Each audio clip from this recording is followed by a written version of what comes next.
Back. Prajwal Revanna ವಿರುದ್ಧ ಒಟ್ಟು 3 ಅತ್ಯಾಚಾರ ಪ್ರಕರಣಗಳು ದಾಖಲಾಗಿದೆ. 3 ಪ್ರಕರಣಗಳಲ್ಲಿ ಆರೋಪಿಯಾಗಿರುವಂತಹ ಪ್ರಜ್ವಲ್ ಮೊದಲ ಕೇಸ್ ಹೊಳೆನರಸೀಪುರದ ಕೇಸ್ಗೆ ಸಂಬಂಧಪಟ್ಟ ಹಾಗೆ ಈಗ ನ್ಯಾಯಾಂಗ ಬಂಧನ ಆಗಿದೆ. 14 ದಿನ ನ್ಯಾಯಾಂಗ ಬಂಧನಕ್ಕೆ ಕೋರ್ಟ್ ಒಪ್ಪಿಸಿದೆ. ಇಷ್ಟು ದಿನ ನೈಟ್ ಡ್ರೆಸ್ ನಲ್ಲಿ ಓಡಾಡ್ತಾ ಇದ್ದಂತಹ ಪ್ರಜ್ವಲ್ ಅಂದ್ರೆ ಯಾವುದೇ ಸ್ಥಳ ಮಹಜರು ಅಥವಾ ಮೆಡಿಕಲ್ ಟೆಸ್ಟ್ ಎಲ್ಲಿಗೆ ಕರ್ಕೊಂಡು ಹೋದ್ರು ಕೂಡ ನೈಟ್ ಡ್ರೆಸ್ ನಲ್ಲಿ ಅವರು ಕಾಣಿಸ್ಕೊಳ್ತಾ ಇದ್ರು. ಇವತ್ತು ಸ್ವಲ್ಪ ಟಿಪ್ ಟಾಪ್ ಆಗಿ ಶರ್ಟು ಪ್ಯಾಂಟು ಹಾಕೊಂಡು ಅವರು ಕೋರ್ಟ್ಗೆ ಬಂದಿರೋದನ್ನ ಗಮನಿಸಬಹುದಾಗಿದೆ. ಕೋರ್ಟ್ನಲ್ಲಿ ನಗುಮುಖದಲ್ಲೇ ಪ್ರಜ್ವಲ್ ಇದ್ದದ್ದು ಕೂಡ ಗಮನಿಸಿದ್ದಾರೆ. ಇಷ್ಟು ದಿನ ನೈಟ್ ಡ್ರೆಸ್ ನಲ್ಲಿ ಪ್ರಜ್ವಲ್ ಓಡಾಡ್ಕೊಂಡಿದ್ದಂತಹ ವ್ಯಕ್ತಿ ಇವತ್ತು ಜೀನ್ಸ್ ಶರ್ಟ್ ಹಾಕೊಂಡು ಅವರು ಕೋರ್ಟ್ಗೆ ಬಂದಿದ್ದಾರೆ. ಸೊ ಅವರ ಮನೆಯಲ್ಲಿ ಇವತ್ತು ಮಹಜರು ಮಾಡಿದಂತಹ ಸಂದರ್ಭದಲ್ಲೂ ಕೂಡ ಅದೇ ರೀತಿಯಾಗಿ ಅವರು ಕಾಣಿಸ್ಕೊಂಡ್ರು. ಕೋರ್ಟ್ಗೆ ಕರೆದುಕೊಂಡು ಹೋದ ಹೊತ್ತಿನಲ್ಲಿ ಅವರು ನಗುಮುಖದಲ್ಲೇ ಇದ್ರು. ಯಾವುದೇ ರೀತಿಯಾದಂತಹ ಪಶ್ಚಾತ್ತಾಪದ ಭಾವ ಅವರ ಮುಖದಲ್ಲಿ ಕಾಣಿಸ್ತಿದ್ದ ಹಾಗೆ ಇಲ್ಲ. ನಾನು ಏನೋ ಮಾಡಿಲ್ಲ ಅನ್ನುವಂತಹ ಒಂದು ಮನಸ್ಥಿತಿಯಲ್ಲೇ ಅವರು ಇದ್ದ ಹಾಗೆ ಕಾಣಿಸ್ತಾ ಇದೆ. ಸೊ ಆ ಕಾರಣಕ್ಕೆ ನಗುಮುಖದಲ್ಲಿ ಅವ್ರನ್ನ ಇವತ್ತು ಕೋರ್ಟ್ನಲ್ಲೂ ಕೂಡ ನೋಡಬೇಕಾದಂತಹ ಸಂದರ್ಭ. ಪ್ರಜ್ವಲ್ ರೇವಣ್ಣಗೆ ಒಟ್ಟು 14 ದಿನಗಳ ನ್ಯಾಯಾಂಗ ಬಂಧನಕ್ಕೆ ಕೋರ್ಟ್ ಒಪ್ಪಿಸಿದೆ. SIT ಕಸ್ಟಡಿ ಮುಕ್ತಾಯವಾದ ನಂತರದಲ್ಲಿ ಕೋರ್ಟ್ಗೆ ಹಾಜರುಪಡಿಸಿ ನಂತರ ನ್ಯಾಯಾಂಗ ಬಂಧನಕ್ಕೆ ಕೊಟ್ಟಿರುವಂತಹ ಪ್ರಕರಣ. ಮತ್ತಷ್ಟು ಮಾಹಿತಿ ಕೊಡ್ತಾರೆ ನಮ್ಮ ಪ್ರತಿನಿಧಿ ನಾಗೇಶ್. ಇಲ್ಲಿಯವರೆಗೂ ಪ್ರಜ್ವಲ್ ರೇವಣ್ಣ SIT ಕಸ್ಟಡಿಯಲ್ಲಿ ಇದ್ದಂತಹ ಸಂದರ್ಭದಲ್ಲಿ ಹೊರಕ್ಕೆ ಕರೆದುಕೊಂಡು ಬಂದಾಗ ನೈಟ್ ಡ್ರೆಸ್ ನಲ್ಲಿ ಕಾಣಿಸ್ತಾ ಇದ್ರು. ಇವತ್ತು ಸ್ವಲ್ಪ ಟಿಪ್ ಟಾಪ್ ಆಗಿ ಕಾಣಿಸ್ಕೊಂಡಿದ್ದಾರೆ. ಅವರ ಡ್ರೆಸ್ಸಿಂಗ್ ಎಲ್ಲ ಚೇಂಜ್ ಆಗ್ಬಿಟ್ಟಿದೆ.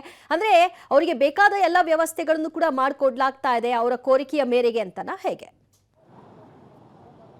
ದಿವ್ಯಾ, ಬಹಳ ಪ್ರಮುಖವಾಗಿ ಈಗಾಗಲೇ ಅತ್ಯಾಚಾರ ಪ್ರಕರಣದಲ್ಲಿ ಬಂಧನವಾಗಿರುವಂಥ ಪ್ರಜ್ವಲ್ ರೇವಣ್ಣ ಅವರನ್ನು 12 ದಿನಗಳ ಕಾಲ ಕಸ್ಟಡಿಯಲ್ಲಿದ್ದು SIT ಪೊಲೀಸರು ಈಗಾಗಲೇ ತನಿಖೆಯನ್ನು ಮಾಡಿರುವಂಥದ್ದು. ಪ್ರಕರಣಕ್ಕೆ ಸಂಬಂಧಪಟ್ಟಂಥ ಏನೆಲ್ಲ ಮಾಹಿತಿ ಬೇಕೋ ಅವೆಲ್ಲವನ್ನು ಕೂಡ ಪಡೆದುಕೊಳ್ಳುವ ಕೆಲಸವನ್ನು ಈಗಾಗಲೇ SIT ಅಧಿಕಾರಿಗಳು ಮಾಡಿರುವಂಥದ್ದು. ನೀವು ಹೇಳಿದಾಗೆ ಕಳೆದ 12 ದಿನಗಳಿಂದಲೂ ಕೂಡ ಅವರು SIT ಕಸ್ಟಡಿಯಲ್ಲಿ ಇದ್ದಂಥ ಸಂದರ್ಭದಲ್ಲಿ ನೈಟ್ ಪ್ಯಾಂಟ್ ಮತ್ತು ಶರ್ಟ್ಗಳನ್ನು ಹಾಕ್ಕೊಂಡು ಇರ್ತಾ ಇದ್ರು. ಇವತ್ತು ಬಹಳ ಪ್ರಮುಖವಾಗಿ ಅವರ ಮನೆಗೆ ಹೋಗಿದ್ರು.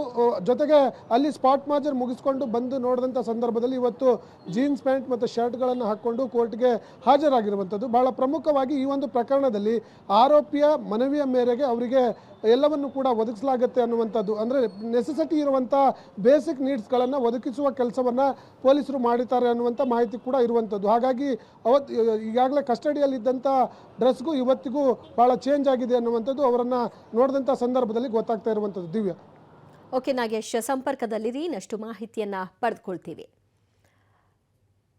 ಎಷ್ಟು ದಿನ ನೈಟ್ ಡ್ರೆಸ್ನಲ್ಲಿ ಓಡಾಡ್ತಾ ಇದ್ರು ಪ್ರಜ್ವಲ್ ರೇವಣ್ಣ? ಎಲ್ಲಿಗೆ ಓಡಾಡ್ತಾ ಇದ್ರು? ಆರಾಮಾಗಿ ಎಲ್ಲ ಕಡೆನಾ ಅಂತ ಅಂದರೆ ಅಲ್ಲ.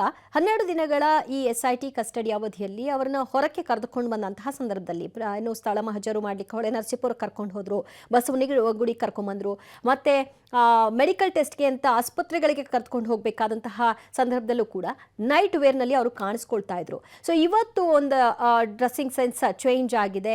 ಇವತ್ತು ನ್ಯಾಯಾಲಯಕ್ಕೆ ಅವ್ರನ್ನ ಕರೆದುಕೊಂಡು ಹೋದ ಹಿನ್ನೆಲೆಯಲ್ಲಿ ಬಹುಶಃ ಈ ಚೇಂಜಸ್ನ ಕಾಣಬಹುದೋ ಏನೋ ಗೊತ್ತಿಲ್ಲ.